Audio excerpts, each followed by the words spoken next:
Can you talk a little bit more about the Beqaa Valley, the terroir, and how does it affect the wines? You mentioned the great altitude. Could you talk more about that and maybe the soil composition? So basically, in the Beqaa Valley, you start at 1,000 meters above sea level, and you go up to 1,000, I would say 600 meters above sea level. By and large, the soil structure in the Beqaa Valley is non-homogeneous clay and limestone, depending on the region. Equally so, red grapes and white grapes thrive extremely well in the Beqaa Valley. Sadly, the only, in our experience, probably other wineries would argue differently, but in our experience, the only grape that is very sensitive to work with, because we don't have the ideal climatic conditions, is the Pinot Noir. Other than that, you can grow any grape you think of. I mean, have you ever heard of a grape called Arinar Noah? Well, we grow Arinar Noah. You have some in Brazil, Arinar Noah. We grow Arinar Noah in Ksara, in the Beqaa Valley. We grow Malbec.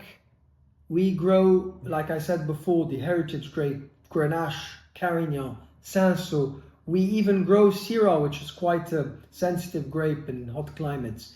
Yep. We grow Chardonnay. We grow Sauvignon Blanc. We grow the Terroir, the indigenous grape. We've got another indigenous white grape called Obeidi that we use in a blend. We grow Gewürztraminer. It is a great region, like I said before, to experiment.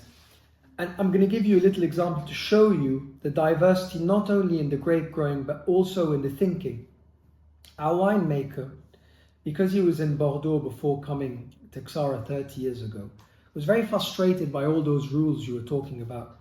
First of all, he was super happy to be able to grow grapes in altitude and to be able to soil sample here and there and plant whatever he liked.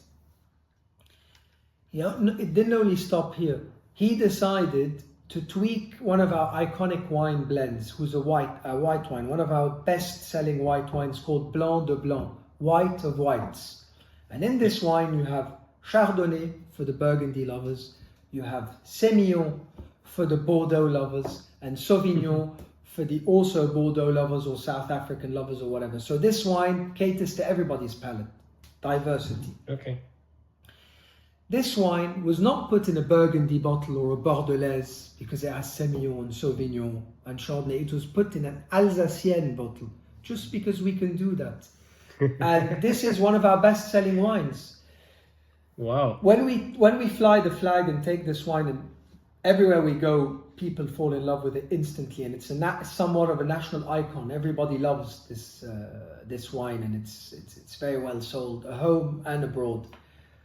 They always tell us, if we had this wine once and we never tried it again, we would know that we tried this wine. We probably wouldn't remember the name because we try a lot of wines, but we would know that, we've tried this wine. We know this blend.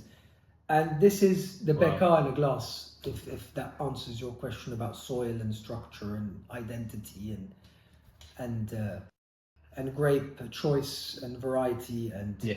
Thanks for watching this video. You can watch the full podcast episode by clicking here, or watch another interesting video by clicking here. Let's continue the discussion in the comment section and see you in the next one.